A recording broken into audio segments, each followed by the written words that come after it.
नमस्कार, अनुराधाच रेसिपीमध्ये आपले मनापासून स्वागत आहे. तर आज आपण उपम्याची रेसिपी बघणार आहोत. तर सकाळच्या नाश्त्यासाठी अगदी पौष्टिक अशी ही रेसिपी आहे आणि झटपट बनते. तर चला रेसिपीला सुरुवात करूया.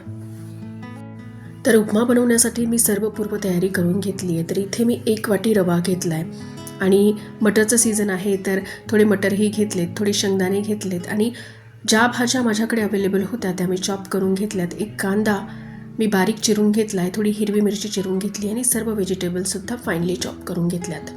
तर सगळ्यात पहिली आता आपल्याला उपमा बनवण्यासाठी रवा जो आहे तो चांगला भाजून घ्यायचा आहे.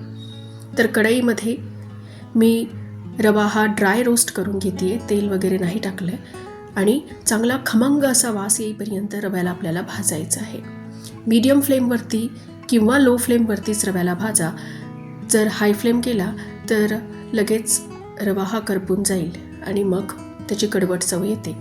तर अगदी छान असा सुगंध यायला लागला की समजायचं रवा हा छान भाजला आहे. आता याला एका प्लेटमध्ये मी काढून घेतलं आहे आणि आता आपण उपम्याला फोडणी देऊ. आता कढईमध्ये मी 3-4 चमचे तेल घातलं आहे. त्यानंतर याच्यात अर्धा चमचा मोहरी, अर्धा चमचा जिरं घालायचं. जिरं आणि मोहरी चांगली तडतडली की यामध्ये आपण पुढचे इन्ग्रेडियंट घालू. तर आता यामध्ये सगळ्यात आधी आपण बारीक चिरून घेतलेला कांदा घालूया. तर कांदा आपल्याला छान असा परतून घ्यायचा आहे. चांगला ब्राऊन कलर येईपर्यंत कांद्याला आपल्याला परतायचं आहे. आता यामध्ये मिरचीसुद्धा मी घालून घेतली आहे. मिरची पण अगदी बारीक अशी चिरून घेतली आहे.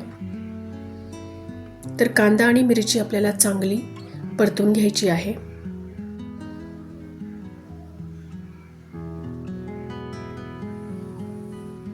आता यामध्ये थोडे शेंगदाणे सुद्धा मी घातलेत. हेही 2-3 मिनिटासाठी आपल्याला परतून घ्यायचे आहेत. तर आता कांदा, मिरची, शेंगदाणे सगळं काही अगदी व्यवस्थित परतलंय. तर यामध्ये आता आपण बाकीच्या भाज्या घालून घेऊ.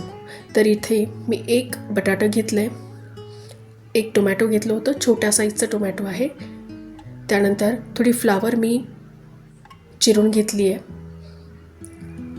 थोडं गाजर होतं तेही बारीक चिरून घेतलेलं आहे आणि थोडे मटर घेतलेत. तर आता सगळ्या भाज्या आपल्याला छान परतून घ्यायच्या आहे. तर भाज्यांना ना आपल्याला चांगलं 95% आता शिजवून घ्यायचं आहे, कारण रवा आपण ऑलरेडी भाजून घेतला आहे. तर रवा शिजण्यासाठी फार टाईम लागत नाही. तर भाज्या आताच आपल्याला पूर्णपणे कुक करून घ्यायच्या आहेत. आता यामध्ये अर्धा छोटा चमचा मी हळद घातली आहे. चवीपुरतं मीठ घातलंय.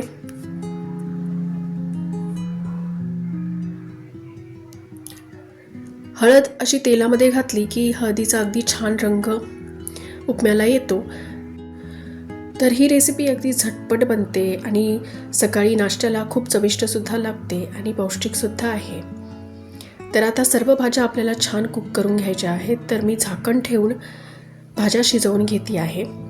तर जवळपास 5 मिनटं हे झाकण मी ठेवलं होतं आणि वाफेमध्ये भाज्या आता अगदी चांगल्या शिजल्यात. तर आपण आता एकदा चेक करून घेऊ की भाज्या शिजल्यात की नाहीत.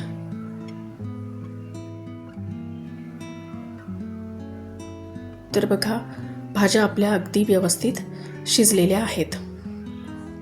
आता आपण जो रवा भाजून ठेवला होता तो यामध्ये घालूया आणि रवा 2-3 मिनिटासाठी आपल्याला सर्व भाज्यांसोबत मिक्स करून घ्यायचा आहे.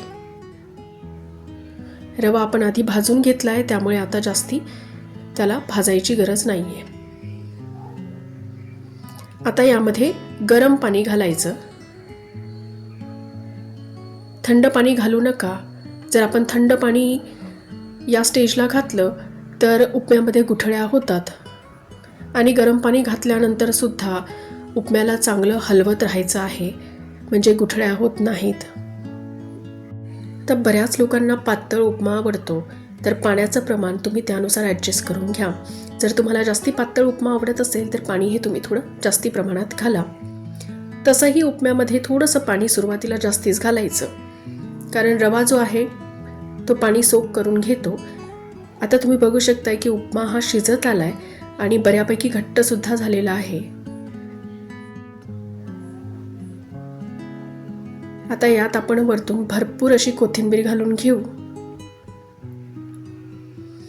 आणि आपला झटपट असा उपमा रेडी आहे. तर आमच्या घरामध्ये आठवड्यात 2दा तरी उपमा बनतो. तर तुम्ही सुद्धा या पद्धतीने उपमा हा नक्की ट्राय करून बघा. खूप चविष्ट लागतो आणि सकाळी घाईच्या वेळेमध्ये अगदी झटपट बनतो आणि गरम गरम खायला खूप जास्ती छान लागतो. तर तुम्ही बघू शकताय की किती टेस्टी असा उपमा बनलेला आहे, बघूनच लक्षात येतंय. तर अगदी झटपट अशी ही रेसिपी आहे. तर असा मस्त गरम गरम उपमा सर्व करायचा, त्याच्यावरती मस्त लिंबू पिळायचं आणि छान असा उपम्याचा आस्वाद घ्यायचा. तर तुम्ही सुद्धा या पद्धतीने नक्की उपमा बनवून बघा. जर आजची रेसिपी तुम्हाला आवडली असेल तर प्लीज व्हिडिओला लाईक करा, व्हिडिओ हा तुमच्या फॅमिली आणि फ्रेंड्समध्ये शेअर करा आणि प्लीज चॅनलला सबस्क्राईब करणे विसरू नका. चला तर भेटूया नेक्स्ट व्हिडिओमध्ये नेक्स्ट रेसिपीसोबत.